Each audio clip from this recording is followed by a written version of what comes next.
दो चुंबकीय क्षेत्र रेखाएं एक दूसरे को कभी भी प्रतिच्छेद नहीं करती, अर्थात एक दूसरे को कभी नहीं काटती। ऐसा क्यों है?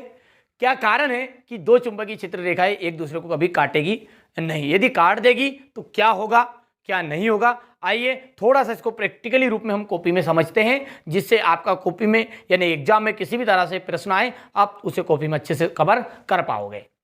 तो देखिए ये चित्र के माध्यम से समझते हैं। देखिए ये कोई एक चुंबक है, ठीक है, जिसमें दो ध्रुव हैं, एन ध्रुव है और एस ध्रुव है, ठीक है।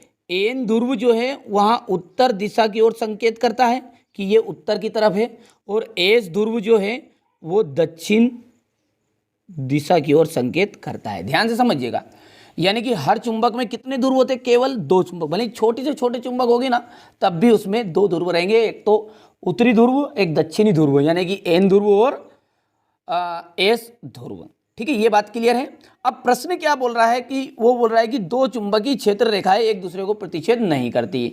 तो ये जो यहाँ से चुंबकीय क्षेत्र रेखाएं निकलती है ना, वो एन ध्रुव से निकलती है। किससे निकलती है? एन ध्रुव से निकलेगी। किस तरफ जाएगी? एस ध्रुव की ओर। अब ये जब जाएगी तो न जाने कितनी चुंबकीय क्षेत्र रेखाएं निकलती है, जैसे कि ये यहां पर, ठीक है, ये, ठीक है भैया। पर लेकिन ये कभी भी एक दूसरे को प्रतिच्छेद नहीं करती। क्यों नहीं करती? क्योंकि ये बता रही कि वो एन से निकल रही है और एस में जा रही है।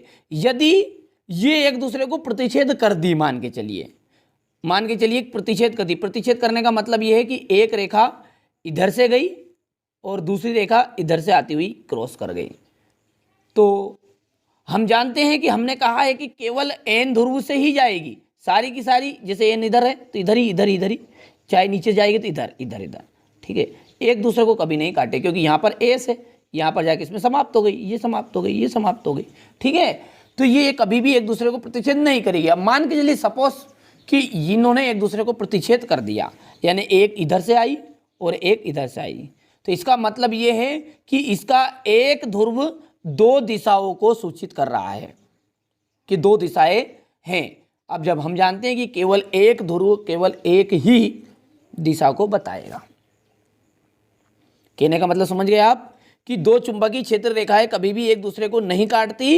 यदि वे काटती है तो इसका मतलब है कि उसका एक ध्रुव दो दिशाओं को प्रदर्शित करता है, और जो कि संभव नहीं है, ठीक है। इसलिए हम कह सकते हैं कि चुंबकीय क्षेत्र रेखाएं कभी भी एक दूसरे को काटती नहीं है, प्रतिच्छेद नहीं करती। यहां से देख लीजिए, नोट्स आप तैयार कर लेना है।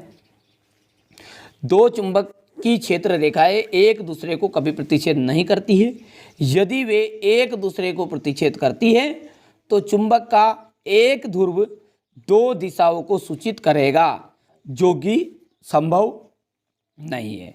इसलिए दो चुंबकीय क्षेत्र रेखाएं हमेशा एक दूसरे को प्रतिच्छेद नहीं करेगी। थोड़ा सा बड़ा चढ़ा के लिख दिया, नहीं तो सिंपल सी भाषा में इतना सा बोल सकते थे कि यदि वो एक दूसरे को प्रतिच्छेद करेगी तो एक ध्रुव ही दो दिशा बताएगा, और दो दिशा बताए एक ध्रुव, ये संभव नहीं है, ठीक है। तो आप नोट से तैयार कर लेना है।